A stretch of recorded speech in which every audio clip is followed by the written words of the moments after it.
morning mga kapatid, mga ka-Legitary Guides. Welcome back sa aking YouTube channel. Andito na naman po ako, si Gandara, ang inyong ka-Legitary Guides na maghahatid ng latest update and the fresh happenings about TVJ and Legitary Guides. At eto na nga, simulan na po natin ang ating balitaan sa umagang ito. Nakakatuwa nga ka-Legitary Guides sapagkat mayroon pong naganap na Christmas party ang TVJ.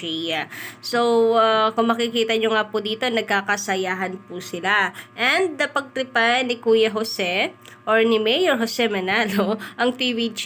Pero ang ganda naman, ang sarap naman pong panoorin. Sana nga meron silang segment na yung involved din po mismo ang mga Legitary Guides. Nakakamiss din po kasi yung mga ganon, kagaya dati si Maine Mendoza ay nagtangkong grasa. Meron pong mga Pinoy henyo na mga Legitary Guides po. Ang kalaho kasi nakakatuwa panoorin po itong TVJ na sila po yung naglalaro. Go! Jose! Jose! Jose! Bukan mo mag-i! Mag-i! Okay, ready? Go! Jose! Panalo! Jose!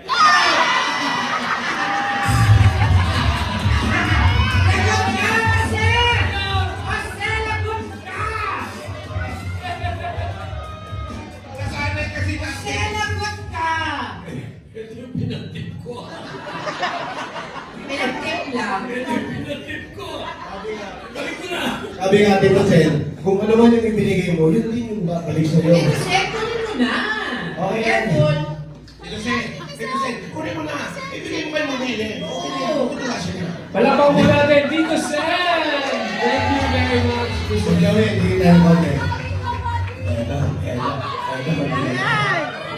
Enjoy, lagat tayo, Jose Wally! Jose Wally! Ito, yan. Maupakan nila. Konti ka tahimikan lang mga dapat. Galingan mo, makanganak si Mrs.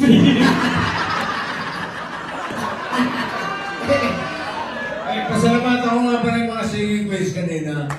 Palapakan natin. Ay, ako ay nagpapasalamat dahil hindi na naglilihim yung misis ko. Safe na. Tapos na. Okay. Mag Joey, may advice ka ba kay Mag Joey? Ayan si Mrs. Galingan mo rin. Bakit? Magagaling ka naman yan, iwan ka. Importante manalo rin ako kahit na consolation kasi nagbigay ako sa tribuno sa bawi-bawi. Kung manalo, babawi lang. Uy, sabi nito may nagbigay din ako. Okay, ready? Ito lang pa. Here we go. Practice mo na. You want practice or? No. No practice round. Okay, kaya na practice ha. Okay, ready? Go! Jose! Panalo! Jose! Panalo! Jose! Panalo!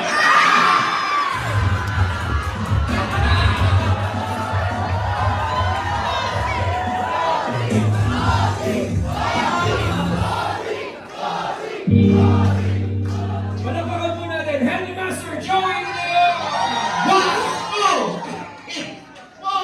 4,000 pesos!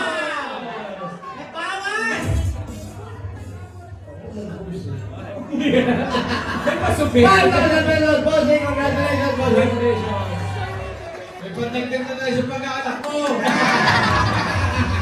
Pag makatimit. Merry Christmas, boss! And ayan nga po yung mga kaganapan na sa kanila pong Christmas party. So, ilan lang naman po yan, mga palaro pa lamang po ito kaya sa TVJ. Pero marami pong tuwan-tuwan ng mga Legitary Guides. Masaya po sila na makita na nagkakasayahan po sila. Malapit na rin po kasi talaga ang Pasko 21 na ngayon guys, sapat na araw na lang Pasko na. Kayo po ba, ano po balak ninyo sa inyo pong Christmas? Anyway, shout out sa inyong lahat. Merry Christmas sa mga uuwi. Always take care po mga kapatid. And syempre, bukod po dyan, ka-Legitary Guides that marami pong umaasa na Legitary Guides na may 4 na araw pa naman bago po magpasko ay lumabas ang writ of preliminary injunction. Although sinabi na po ni Attorney Buko na maaaring January ito lumabas, pero ganun pa man ay pinanghahawakan nila na maaari na yung lumabas ngayong December na to. Actually, pwede na daw talaga ngayong December. Kasi 30 days lang naman daw po ang inaantay para malaman kung ano po ang resulta kaso po na yan. Pero bakit kailangan pa daw paabutin ng January? But anyway guys, ayun na nga, kailanman po ito lumabas, ang mahalaga po rito is that sana pumayag sa TVJ. Malakas naman ang laban ng TVJ eh. Pero ayun nga, siguro hindi lang talaga makapag-intay at inip na rin ang iba pong mga legendary cards. Kaya meron pa silang pag-asa na pinanghahawakan na bago magpasko ay meron po talagang lalabas na good news. Samantala, sabi po dito ni Lito Ordanza, pabor kay Atty. Maggie, patagalin ang kaso, marami pang kikitain sa mga halushos. So, ganyan yung mga nababasa nating comment na kesyo, talo lang rin naman, bakit hindi pa lubos-lubosin yung trabaho, no?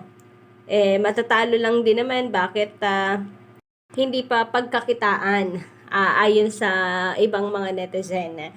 Siyempre, kung ngayon pa lang susuka na sila, tatapusin nila yan, sayang naman.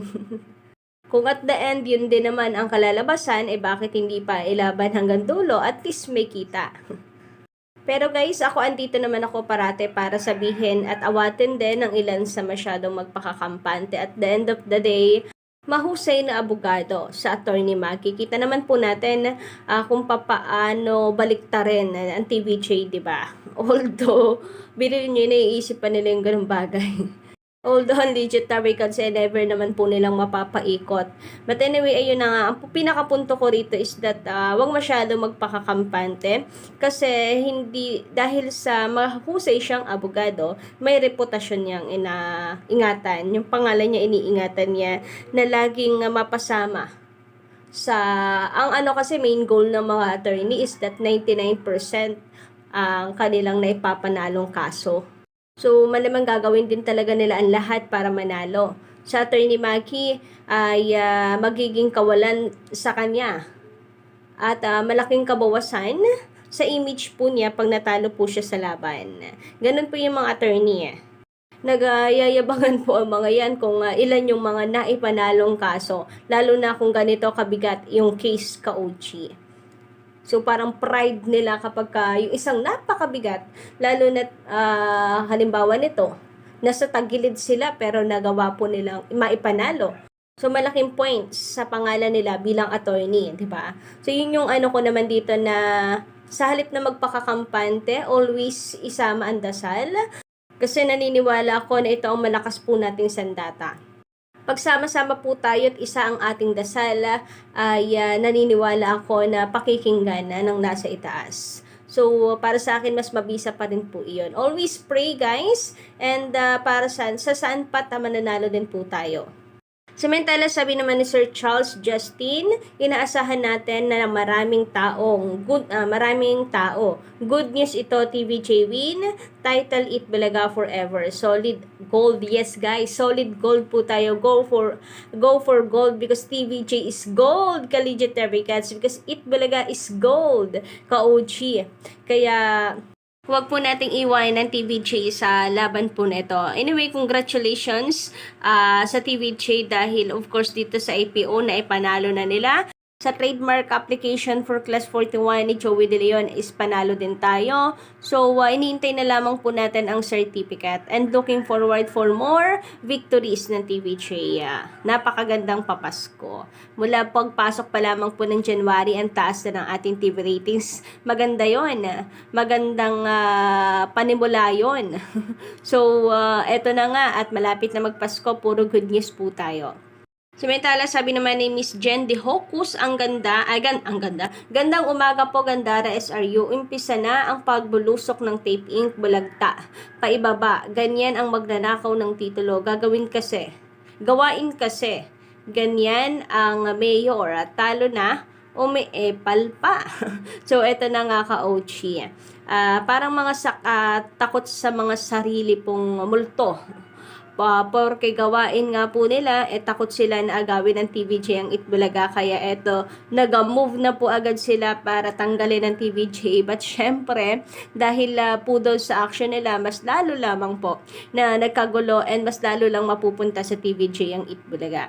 So, sabi nga ni Miss Jen De Hocus, sabi nga niya dito, is that gawain kasi nila. So, yun na nga, parang takot sa sarili po nilang multo.